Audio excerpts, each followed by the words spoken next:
May date tayo ngayon.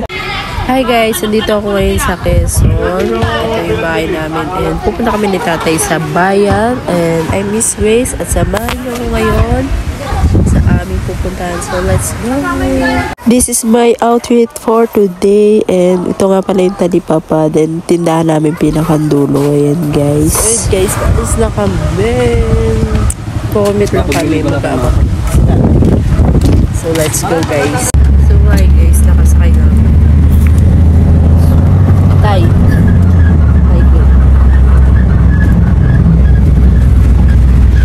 Sa bus na kami sumakay para mas mabilis yung biyahe namin. Then after that, nag-tricycle kami papunta ng Siniluan. Then nagpababa kami dito sa palengke dahil dito kami kakain sa may French Boulangerie. So yan, hindi ko mabigkas masyado. Basta yun na yun guys. Sa Sarial sana kami sa may Appleton. Kaya lang na isip ni tatay na dito na lang sa Siniluan para madalaw din namin yung pamangkin namin. Then nakakatuwa to guys. May sabitan sa ilalim yung mesa. Then ito na, dumating na yung order namin. Sizzling pork chop at sinigang na hipon. So, pray muna tayo bago mag-start kumain. So, let's go. Eat na tayo, guys. Yan si tatay po. Diba, kamukha ko si tatay. Then, ayan, nag-order din kami ng french fries. Sa akin ay yung sizzling pork chop. And then, kay tatay naman yung hipon. Pero nag-sharing naman din kami yan.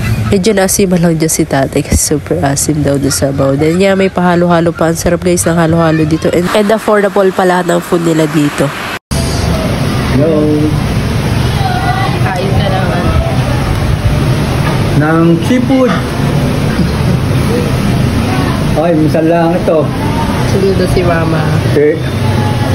Ito palibre lang sa akin one time.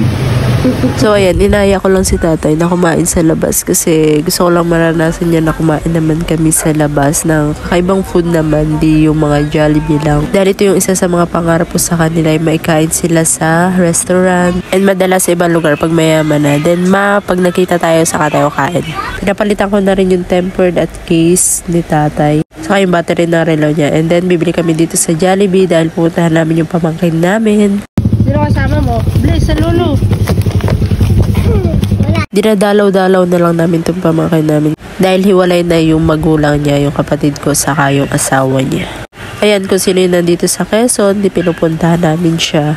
Favorite niya ang Jollibee kaya dinadala namin. Di ko na sinama yun sa bayan kasi baka mahirapan. So ayan guys, pauwi na kami. Thank you for watching. Sana marami pang pagkakataon na ganito na makasama yung pamilya natin na kumain sa labas. So ayan lang guys, bye!